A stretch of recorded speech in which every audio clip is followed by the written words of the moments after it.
Hey, how you doing? I'm doing good, boss, and yourself? This is U.S. Marine veteran Eric Banks. Moments after this bodycam footage, officers would find his horrifying secret stuffed inside his bedroom wall. It might dim on you. What's up? 95. Looked in there and saw the boy laying there. I was trying to drug him out where he is now and did look good. Alright, are you good? Eric, who is also an active officer for Baltimore PD, thinks he can use his experience to cover up his vile murder. What follows is amongst the most disturbing collections of criminal case files ever uploaded to YouTube. Stop unbuckling! What are you doing? My life away, though. I don't care. Stop! What are you doing? Who is this person? Dad. And then he also told me that Daddy made him and Tristan go in the bathroom and cover their eyes.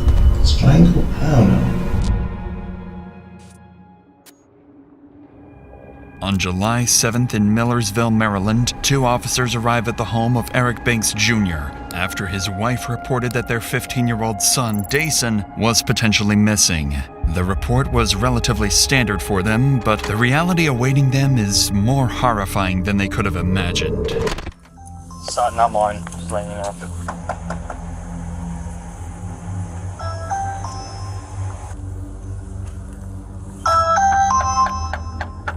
Officers report hearing loud bangs from the upstairs of the home. However, nobody comes to answer the door. After multiple minutes of waiting, an out-of-breath Eric finally greets the officers. Hey, how you doing? I'm doing good, boss, and yourself? I'm doing good. At a Porter one. I'm out with him.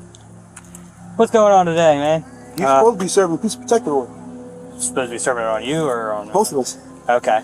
The judge just ordered us to stay away from each other. Okay. Sit down, buddy. Sit Do you all have some sort of like court order agreement on custody or something? My oldest, I know he ran out the back door somewhere. All his stuff by the back door. He ran out? What's going on, boss? I know you get DJ. I know you're getting tired of seeing us. Where's DJ? She called him and he went out the back door. He's not here. No. You want to come in? Just let you know you're being audio. Oh, hey, I know. I see y'all got the body cam. Yeah. She said he was like. Do you have a phone? Huh? I took my phones back. Okay. Yeah. So all the phones are on my plan. Separating everything. You have no idea where if you just let a 15-year-old walk out of your house with all his bags packed. No, his bag's at the back door. I literally told him, wait for your mom to get here. The police supposed to come here to serve her a peace of protection order. The judge told her to call you guys before she comes to. I'm not trying to get in trouble. I understand.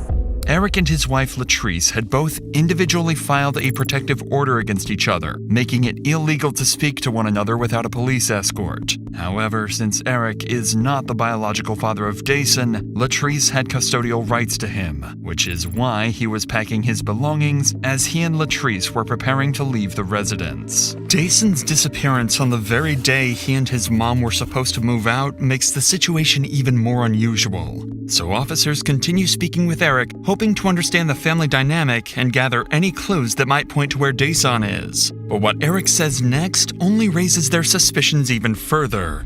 So, she's supposed to call you to come meet You you? have no idea where DJ is. Honestly, bro, no.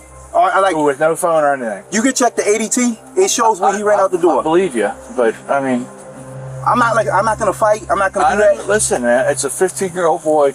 Having a phone probably would have been, if he's walking out of the house, probably would have been a good idea to leave him with. And you can work out those kinks later. But see, this is the thing. This is getting messy, man. Yeah, I tried to tell him. I said, sit here, wait for your mom to get here. I went upstairs. Before I could come downstairs, he's already going out the back door. So I guess she coordinated, because she's somewhere in the area, I'm presuming. Yeah. So she pretty much coordinated with him to come out there. Okay. All right, hang tight. All right. Sitting beside Eric are his 2 sons, 5-year-old Evan Banks and 3-year-old Tristan Banks. Officers didn't know it at the time, but these 2 would play a pivotal role in uncovering the horrifying scene that just happened inside their home. But for now, Officer Sutton goes back to his patrol vehicle to run a registration. He identifies the suspect as 34-year-old Eric Banks Jr., an officer for the Baltimore Police Department. He's been an active officer since 2018 and also carries 10 years of service in the United States Marine Corps. After speaking with neighbors of Eric, who provided minimal additional information, officers would confront Eric once again, this time sternly, to figure out what was going on. It's here that Eric would explain his alibi, one he had come up with just minutes ago. We found out about the whole situation. his mom. That's neither here nor there. But this is what I'm trying to tell you. Me and him sat at the table. He cried to me yesterday. He said he don't want this separation. Like, he know we'll be separated before. He said he's tired of it. He's tired of feeling like he has to choose sides. He's 15. He's a teenager. He knows where he don't want to be. He's like, I don't want to be in separate homes. That. And we said that to him. I said, DJ, it's nothing really we could do. I'm not going to change the way I love you, care for you. We had a whole deep heart-to-heart conversation. Today, we went to court. The judge awarded him, and I called him. I said, DJ, I guess your mom told the judge you wanted to go with her, and you're going to Arizona. He's like, what? And I was like, well, start packing your bags, because you're going with Arizona with your mom. Unfortunately, I guess you're not coming back here. And that was just that. She called him.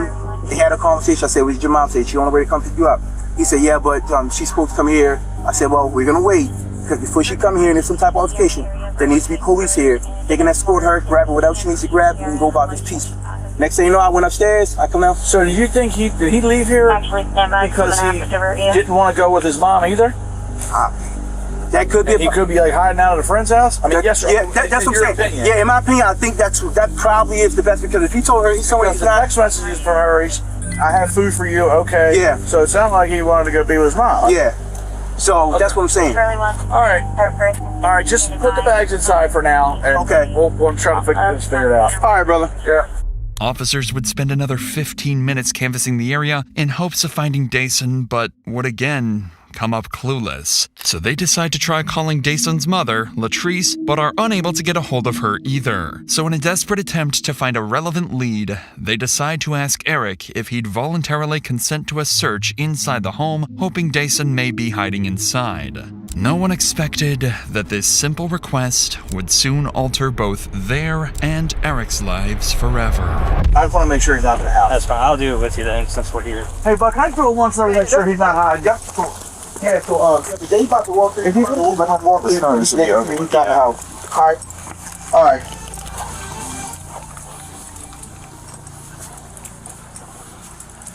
That's your room. The one with the bunk bed right here? Yeah. This is the kids' room.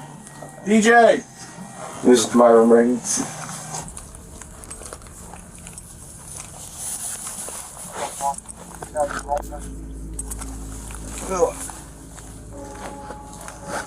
Yeah, he's told us he's not hiding. In Officer Adams' report of the incident, he notes that at this point in their home search, Eric's demeanor had changed. He advised Eric to relax and let them freely search the home. They proceed to make their way to the third floor of the home, the floor which stores Eric's chilling secret. But before we get to that, if you want to start eating better this new year, HelloFresh makes it easy, with recipes that feel and taste delicious. I've used it on busy weeks when I still want real home-cooked food, but don't want to waste money getting DoorDash every day. Everything shows up portioned, the recipe steps are simple, and dinner actually gets done. They've got over 100 recipes every week, so you're not stuck cycling through the same boring, healthy meals. You can even pick from over 35 high-protein options each week, including new Mediterranean and GLP-1 friendly options. You can get steak and seafood recipes, plus 3 times more seafood options at no extra cost, and the ingredients are solid with sustainably sourced seafood and 100% antibiotic and hormone-free chicken. If you want to make eating at home easy this year, then HelloFresh is the best option for you. Go to HelloFresh.com/DrInsanity10FM to get 10 free meals and a free Zwilling knife, a $145 value on your third box. Offer valid while supplies last. Free meals applied as discount on first box. New subscribers only. Varies by plan. Alright, Dennis. I'll see this up. Is this always down? No, this is where my safe is. Yeah. So this is where my guns go. Okay. You got your little light on your side? Yes, I do. You got a light back up? Okay. It might dim on you. You need 2 batteries. What's up? 95. 95. Alright. What's up, bro? 95. Inside the hole in Eric's bedroom lies Dason's deceased body, already cold to the touch. Eric forgot to fully close the hole before meeting with the officers. The gruesome discovery would leave the 2 officers in shock. They try to keep their composure while transporting Eric to a patrol vehicle. What's up? They came right now. Alright, where are we? Starting at it. I have one starting now. Okay. DJ, DJ. DJ. What's up? What happened? Let's go to the car, all right? Yeah, let's go to the car. All right, yes. Oh, in the front, sir. Here, let me move one thing out of your way. Oh, great. All right, just see for me. All right. While Eric is being detained, Officer Voss attempts life-saving measures on Daesun, noting that his condition appeared consistent with an unresponsive individual. He also notes that Daesun was shirtless and that his jeans were heavily soaked with moisture from an unknown source. Outside the home, Eric is temporarily placed in the patrol vehicle, but within moments, the situation begins to spiral out of the officer's control. Stay seated. Yeah, we're in custody. All right, yeah. I need you to stay seated. Okay. Okay. All right. Okay. It won't be All right, go ahead. Can I just kiss my boys real quick? No, I need you just in the car. Listen, All right, my boys. Look, All right. listen. Yeah, I got you, bro. Just let me kiss my boys. Stay in the car. Bro, just let me kiss my boys. Stay in the car. I'm just saying, like, just let me kiss my boys real quick, bro. All right, I'm coming in the car. I'm going in the car. I'm not doing all that. I'm not doing all that. I'm not. Start them up. Faster. I'm not doing all that.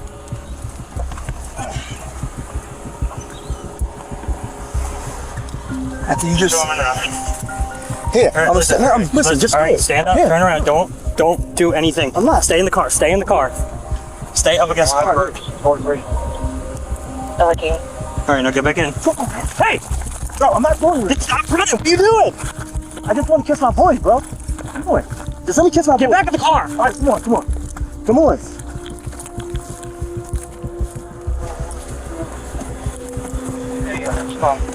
The mom is parked at the corner of Hilltop. Stay in there. You're not coming out no matter what. All right, bro.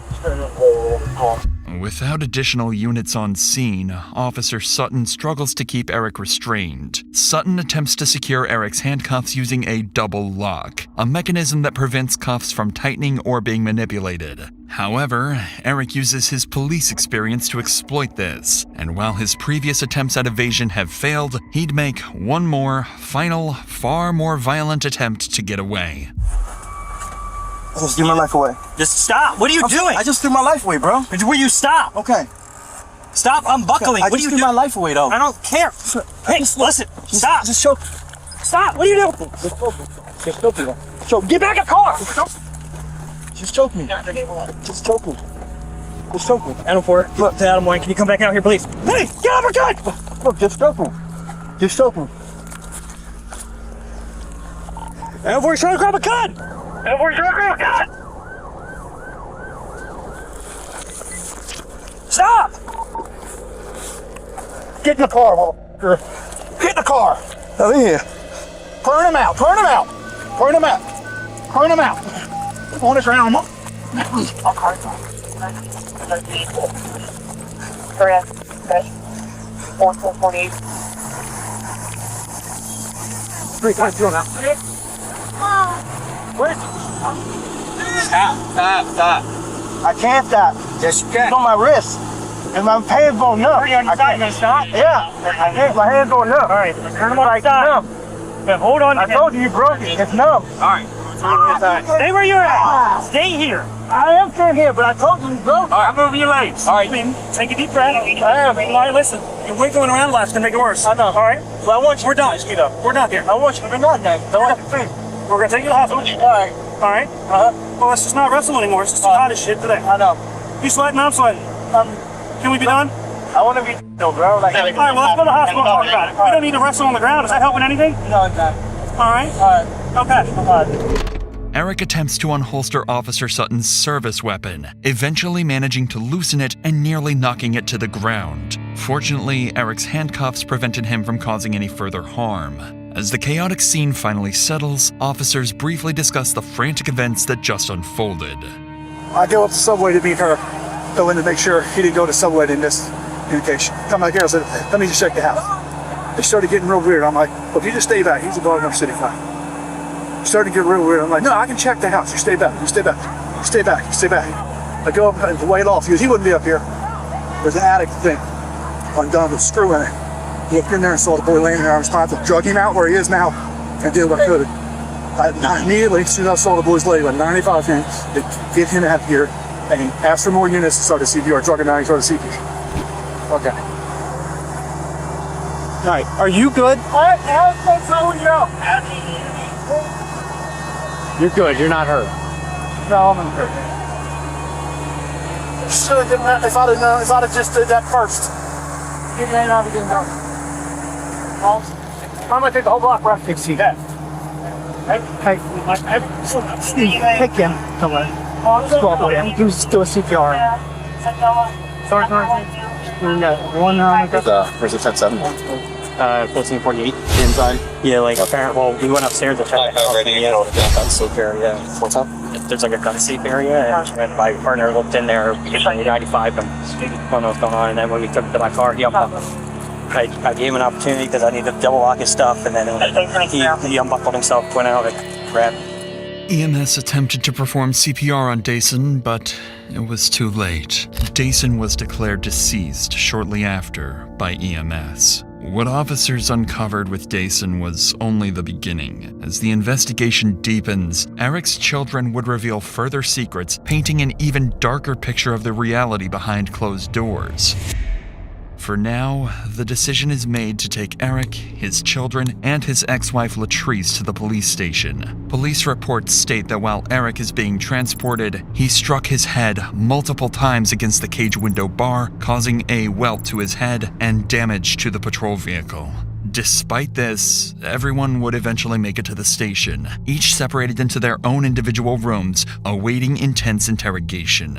Eric would be left alone to hopefully calm down and collect his thoughts. Meanwhile, detectives speak with both Latrice and her child Evan, hoping to collect more information that can be used when speaking with their main suspect. They start with Latrice, asking her what kind of person Dason was. At this point, detectives are considering the possibility that he and Eric may have gotten into a fight that somehow escalated into tragedy. But what Latrice describes denies that theory completely, and makes Dason's case even more heartbreaking. Can you sit a little bit closer over here? Yeah. There's a lot of specific questions that I wanted to talk to you about. Can you describe DJ? Was he an argumentative person? Was he a quiet person? So the son was more of a quiet person until he got to know you, but he was always mannered. He talked to a lot of adults, but he never was disrespectful or any of that. I had teachers from his elementary, the principal, middle school, they all showed up for my son. He was that type of child. You know when teachers come. Would you say he was a sweet boy? He was very sweet and always willing to help. That was one of the things across the board. Always willing to help. In the loft, in the crawl space in the loft, what was normally kept in there? Nothing. Safes? Nothing. Was that ever left open? No. It was always screwed? It was always closed. Okay. Because I don't like it. Like, it freaked me out. There is a light switch in there. Okay. So I was like, where's that light coming from? And I turned the light switch off. But I don't know, maybe it was him. So let's talk about that. You called me and you said that you saw him, you viewed him at the funeral home. Are you okay? Yeah. Okay. And it was before he was involved because I wanted to see him. Right. And you saw new bruises. Yes. Where did you see new bruises? On his nose. Like that circular dark mark on his upper nose. His lip looked busted also. Like that wasn't there. And then his eyes were like purple. They were puffy and purple. Yeah. It looked to me like he was in a fight. And my son doesn't fight. Dason's autopsy report ruled his cause of death as asphyxiation, which, in combination with the bruises and marks on his face, implied he was likely strangled to death. I knew it. And he was my baby. So I knew it. I still have those feelings that, no, I'm not happy with. Because to me, it doesn't say I did it, but it says there's enough evidence to say I did it. So, let's just say you did it then. Latrice makes it clear she believes Eric is responsible, even though she didn't witness the incident herself. But her son Evan, seated just 3 doors down in his own interview room, has information that could take the investigation even further. How are you? Good. Good. You said your name is Evan, is that correct? Do you know how to spell your name? You can go ahead and write it down. 7. Okay, nice handwriting. And how old are you? 7. 7? You want to write 7 for me? So I don't forget. Sometimes I forget.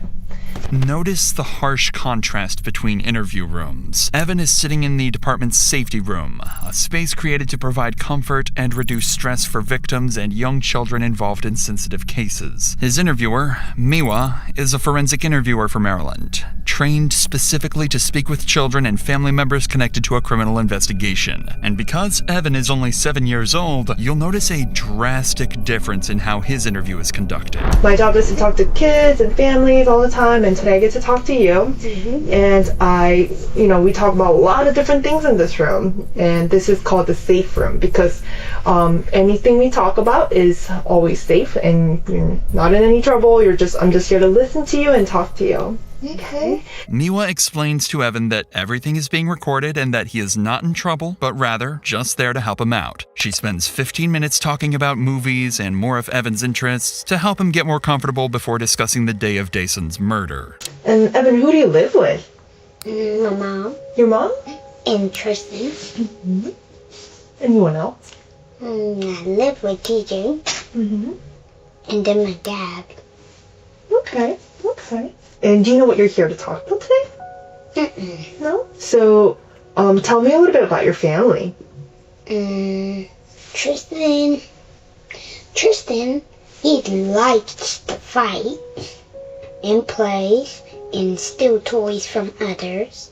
I like the color, and then I also like Kids Bop and Tristan. And you said you also live with the DJ, is that right? Uh-huh. And my mom and Tristan. So DJ, how old is DJ? 15. 15? Tell me about DJ. DJ like going in the water, tickling me. Can't really remember all the stuff he used to do. But he loved playing Roblox games. Tell me about the last time you saw DJ. My mom wasn't at the house. Tell me who was at the house. Dad, and then DJ, and then me. DJ was going to Arizona with Mommy, and then Daddy was waiting at the door with DJ. DJ put his bags in the basement, and then I don't remember what happened next. That's all I remember. Okay. Miwa would tell Evan to draw the last time he saw Dason, and he'd draw the staircase leading to the home's loft. The same staircase Eric has dragged Dason's body up. And so, who is this person? That was DJ. That was DJ? Where was Dad? Right here. Oh, okay. So Dad was up here and then DJ was right there?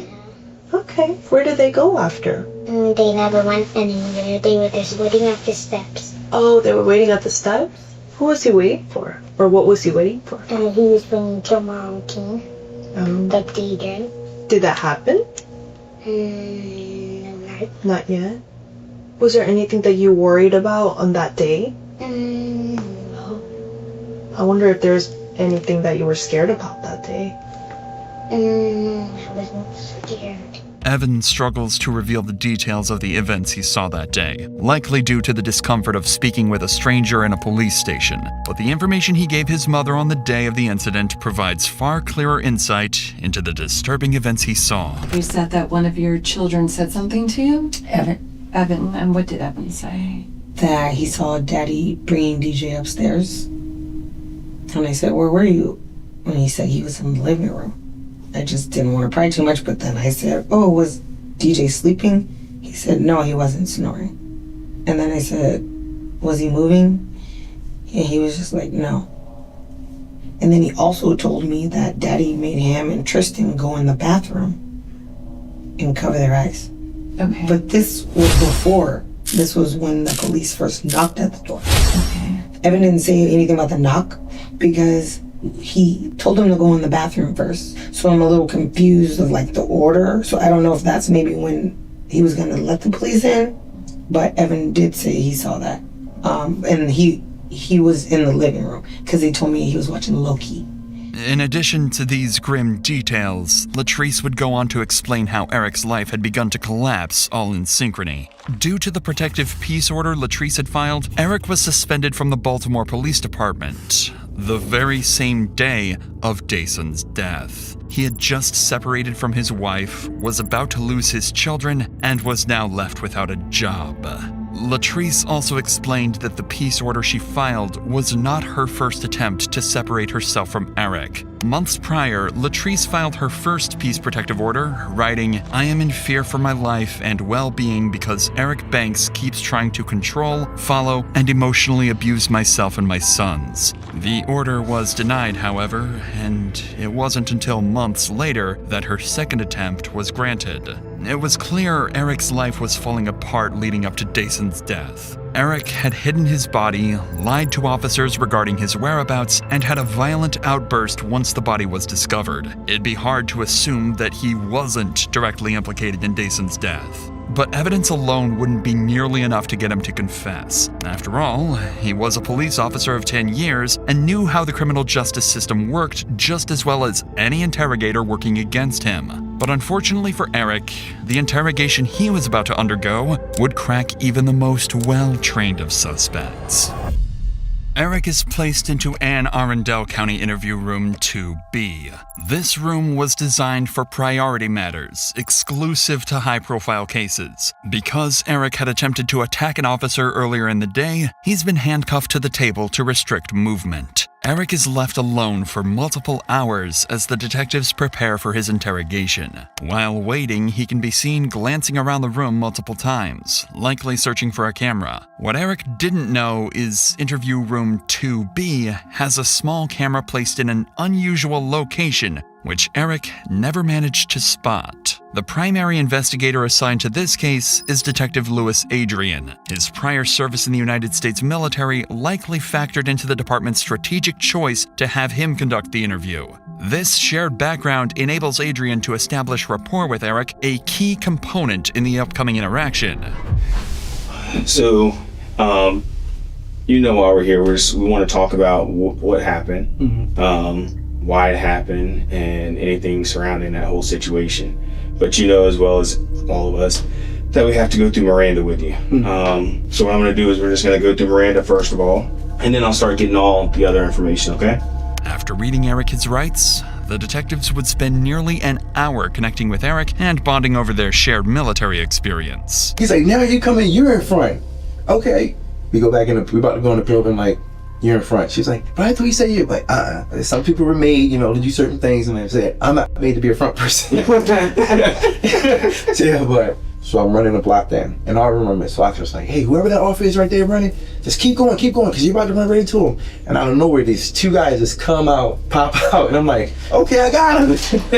And he just fall over, and and he was like, yeah, whoever that was running, he was moving, and you just ran, and just like, he was like, don't, because I was slowing down, like trying to look. He's like, no, keep going. And I'm running like, okay, you gonna tell me when? This friendly conversation appeared to take Eric out of the tense mental state. It appeared that Eric sharing his favorite moments from the military gave him a sense of importance, like he had an identity he was proud of, or at least used to be. But that moment is short-lived, as he's quickly brought back to the reality of why he's sitting inside a police interrogation room. So you spent 3 years, and you're still active in the Baltimore City Police Department. Yes, sir. So from what I hear, you're suspended? No, I'm suspended now. I'm going suspended, yes. Okay. Why? Can you tell me what's going on with that? May 8th, I got a peace and protective order against my wife. Okay. You got one against her? Yeah, I got one against her. Same day, she took the firearms out the house. She took the safe out of the home. Anne Arundel County did press charges. They press charges against her. Her for taking the safe with the firearms. The firearms. Yes, sir. And were they your duty firearms? Duty firearm. My whole full duty belt was in there. Okay. Firearm, taser, magazine, pouches, everything was in there. She turned around and went and got a peace order on me, saying that I was following her. But when she got it, that's when pretty much they have to suspend. Yeah, I have to get suspended. Her mom sent my mom something talking about I was following her, this and that. I'm like, how? I'm here at work. How you say I was following? I was like, there's no way. That's when we both ended up at the courthouse, and I was like, because I was like, I'm just putting a stop to this. So I let the clerk know. I was like, I don't know what's going on, but every time that my wife's trying to leave or something's trying to happen, secretly, there's a peace order for me to get kicked out the house. And I was like, that shouldn't be, and that's when they brought us both in, so we both got seen by the judge, and he granted us a peace order for both of us to stay away from each other. Okay. Yeah. What was that? That was just, was it 2 days ago? Okay. Or was it, no. Monday? Well, no, yesterday. It was just Tuesday, yeah. So y'all met with the judge Tuesday. And you're still suspended up until this point? Or Yeah, I'm still suspended. So when, maybe it's the way Baltimore works and how slow they are and stuff. So you have the peace order, she gets one on you, and then it gets denied. It has to go to IA. You have to do that full They have to do that. Yeah. And so you're still suspended even though it's been cleared up? Yes. Gotcha, okay. At this point, the detectives had no reason to assume Eric was lying. He'd been open and honest with them the entire time and seemed rather friendly. It isn't until they begin discussing the day of the incident that investigators realize Eric's perceived honesty had all been a calculated act. So yesterday we go to court, get the peace and protective orders. They grant the whole motion, for us to stay away from each other. The 2 youngest boys supposed to stay with me. The oldest, he's going to Arizona with his mother. And she tells the judge, that's what you want to do, blah, something. So right after that, call him. I was like, hey, start packing your bags. You're going to be going with your mom. He's like, what? Why? I'm like, your mom said you wanted this. You're supposed to do, I guess, I don't know. I didn't have that conversation. Previously to that, me and him had literally just sat down at the table. Because I could tell that my son was depressed and he was going through, and that's really what our trip on the first was, just to try to get him away. Get him out. We sat down at the table and I'm like, what's going on with you? How are you feeling about this? Where are you at with this? And he's like, honestly, I don't know. He's like, I hate it. I don't want to feel like I'm choosing sides. I just want to be left alone with everybody, because then it's they're calling me, telling me this and this and that, and it's I gotta keep certain things from you. He's like, I don't want to be a part of this. He's like, I'm tired. So I say, just go and start packing your bags. And he's like, okay. We wait. I get my paperwork. I come home, and on my way home, I just feel like I was done. You know what? Today's gonna be the day I'm gonna do it. Okay. Yeah. I feel like my family's falling apart. I'm suspended from work. Possibly gonna lose my job. Mm-hmm. So it's situation. It's just building. Keeps going. It's like vendetta. And I even sent her a text and say, I don't know why we feel like we have to be at war. Right. We shouldn't have to be at war. It's if you are here lying to these guys, telling you gotta guess what are you trying to move in with them? Telling them that you're living in hotels where you're not. You're staying with your mom. What are you doing? So at this point, it's you know what? I'm just tired. Yeah, you're tired of it. Yeah, it's a way out to get peace. I get. Yeah, a lot of people go through that, man. Yeah, and it was nothing. I felt like everything was just coming to an end, and I feel like that now. Honestly, everything was coming to an end. I was like, you know what? I'm just gonna do it. It is what it is. So when you got home yesterday. Mm-hmm. Was there anyone in the house? Yes, it was. Deshaun was in the house. Okay. Evan was in the house, and Tristan was in the house. So you go in there and you're doing all this stuff, right? I go in there and I go in there. I see him upstairs. He got his bags packed. I had to go and take your stuff downstairs when your mom's come, and she called him. It's mom's calling. And he was like, what do I say to her? I say, tell her, just talk to her. She called me, whatever. And he answers the phone, and they have a conversation. And that's when I'm like, okay, what'd she say to you? She said she's gonna be in the area, just bring my stuff downstairs. I said, okay, cool. I said, so the police should be coming, and when they come, everything goes smoothly. This is the moment where Eric's act begins. Notice how he begins looking blankly into the ceiling as he recounts critical moments. For the last hour, Eric hardly looked up to the ceiling once. I go downstairs, and I'm in the kitchen. I just made a big bowl of, Gatorade. Not big bowl, but big picture of Gatorade. It's blue. It's probably I believe it's still on the counter. Mm-hmm. But like I said, you say you never went to the house. The bag of crushed up pills that I had was right there. The son came downstairs. He asked me something. He was like, what did he say? He came downstairs. He asked me something, and I can't remember his exact word. He was asked me, was it about?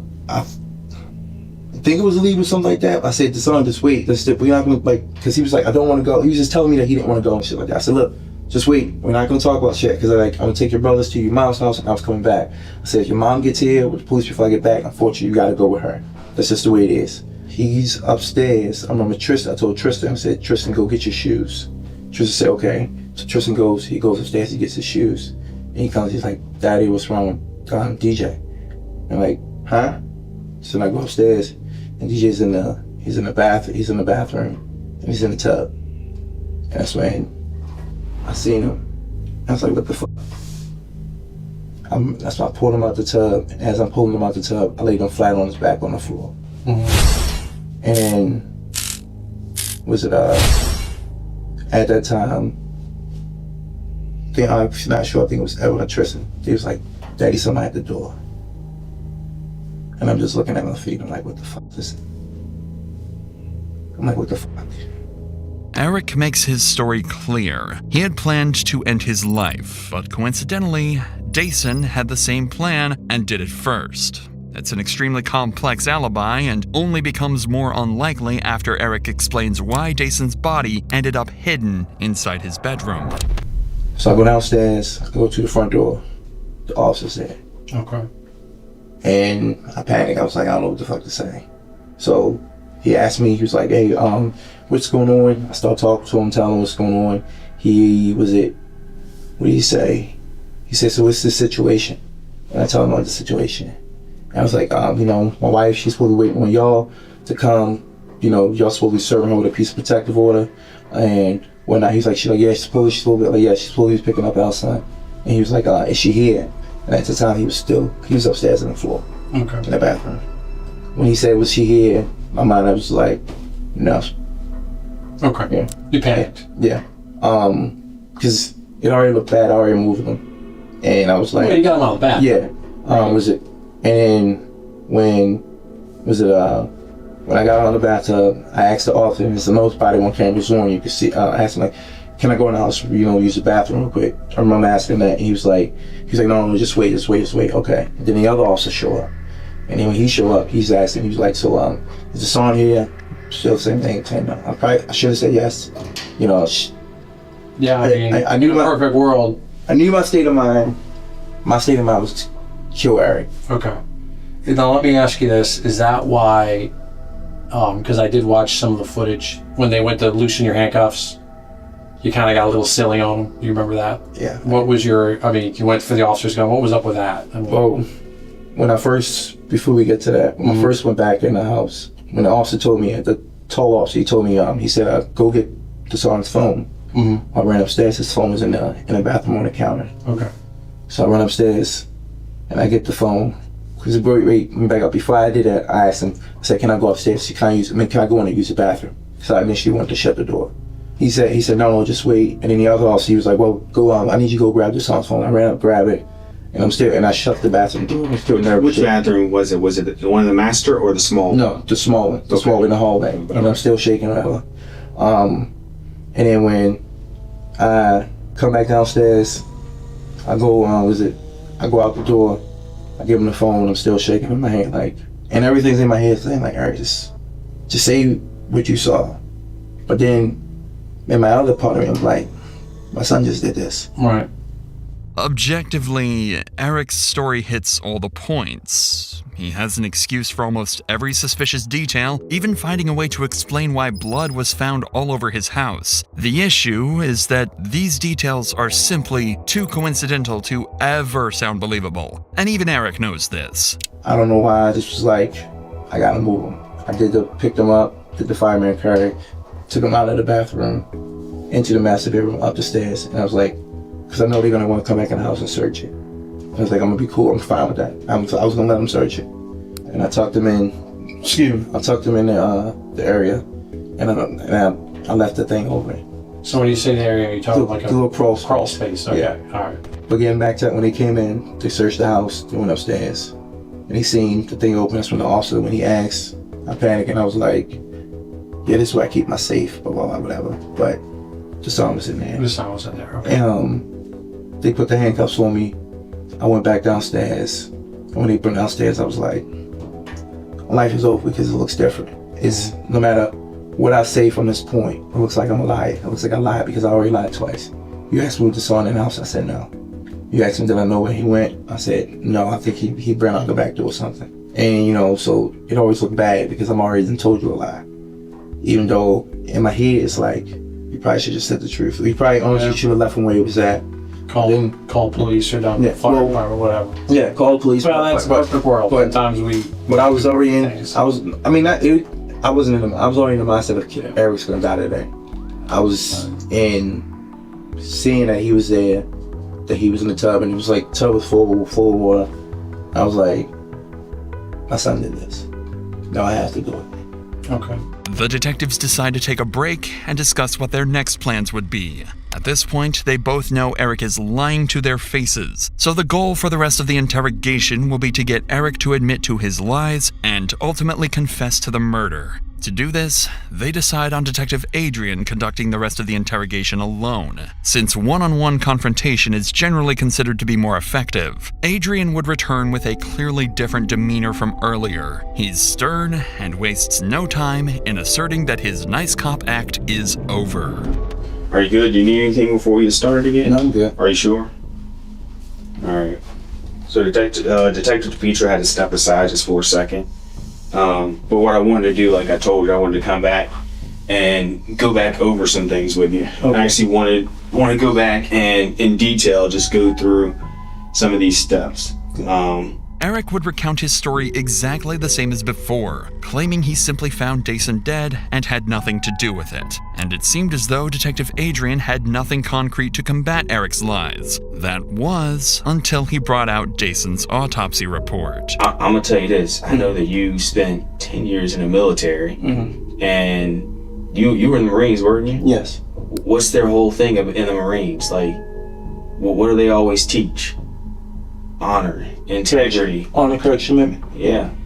And to be honest with you, I don't see that from you right now based on what you're telling me. Okay. I think you telling me something different. Okay. But I know you're a Marine. Okay. I know a lot of people that's Marines, man. And that's one thing that they would, like, integrity, honor. No, you don't mess with that if you're a Marine. Yes. I know you want to tell me the truth, and you sitting here like giving me a story. You giving me what I want to hear, just to sound good, but it's not it. That's not it. Trust me, I'm not trying to sound good to you. And I'm gonna tell you the other thing. And I'm gonna be straight up with you. Yeah. You keep talking about the autopsy. The autopsy said he was strangled. Hell no. The autopsy said he was strangled. Hell no. Hell to the no. Hell to the no. DJ was no strangle. Hell to the no. I'm gonna just let it sink in and let you decide what you're gonna explain that to. Hey everyone, welcome back to EWU USA Cam. Tonight we're diving into a topic that's creeping into headlines, security footage, and maybe even your own neighborhood, theft. From bustling cities to peaceful suburbs, the number of break-ins, car thefts, and robberies across America is rising faster than most people realize. Now, theft has always existed. That's nothing new. But what's happening in 2025 feels different. We're not just talking about isolated incidents or the occasional stolen bike. We're talking about organized groups, smarter methods, and everyday people suddenly realizing, wait a second, it could happen to me. Across the country, reports of property crime are climbing. In California, police departments have noted spikes in car break-ins. In New York and Chicago, small business owners are reporting stolen goods, smashed windows, and empty shelves. Even in small towns, the kind where people used to leave their doors unlocked, residents say they're sleeping less soundly. The data backs it up. According to FBI estimates and local law enforcement reports, thefts, from shoplifting to home burglaries, have increased by nearly double digits in some states since 2022. And experts say it's not just about bad guys, it's about circumstances, a mix of economics, technology, and plain opportunity. Gone are the days when a thief was someone in a sneaking around at midnight. Today's theft looks smarter. Criminals are using technology, Wi-Fi jammers, GPS trackers, and even social media to plan their crimes. And here's the scariest part. Sometimes they know more about you than you think. Think about it. How often do we post when we're out on vacation? How often do we leave packages sitting on our porch? For modern thieves, that's not just coincidence, that's opportunity. Every neighborhood has that one house with a Ring camera or motion sensor lights, but thieves are learning how to get around them. Some carry devices that block camera signals, Others wear masks that confuse AI-based systems. In short, the tech meant to protect us is now being challenged by smarter criminals. Car theft has become its own epidemic. With push-button starts and keyless entry systems, stealing a car no longer requires smashing a window or hot wiring. Hackers can clone a digital key in under a minute. In 2024 alone, cities like Detroit, Atlanta, and Los Angeles reported a surge in car thefts, especially of certain models that are easy to exploit. TikTok trends even fueled it. Yes, people literally turned car theft into a viral challenge. That's the reality we're living in. Crime is no longer just a back alley issue. It's gone digital, viral, and mainstream. When crime rises, everyone looks for someone to blame. But the truth is, it's complicated. Experts point to a few big factors: inflation, rising rent, job insecurity. When people struggle, desperation can push some to steal. Police in many cities have linked theft spikes to unemployment and cost of living increase. In some states, laws changed during the pandemic to reduce jail overcrowding. Certain petty thefts are now treated like misdemeanors, small fines, quick releases. But critics argue that's made criminals bolder. They know they might walk free within hours. When someone steals electronics, luxury clothes, or even baby formula, they don't have to sell it in dark alleys anymore. They list it online, on eBay, Facebook Marketplace, or lesser-known platforms. And just like that, stolen goods turn into a single organized group can steal thousands of dollars worth of goods and sell them within hours. No questions asked. And police? They're struggling to keep you behind. Every statistic is a story. A small business owner in Chicago whose store was broken into 3 times in a month. A family in Texas who woke up to find their car and their toddler's car seat gone. An elderly couple in Oregon who lost their jewelry and decades of memories in one night. These stories don't always make national headlines, but they tell the real story of what's happening across the United States. A quiet erosion of trust and safety. When theft becomes normal, when people stop being surprised by it, that's when society changes. Neighbors stop talking, businesses put bars on windows, communities start locking themselves in, both physically and emotionally.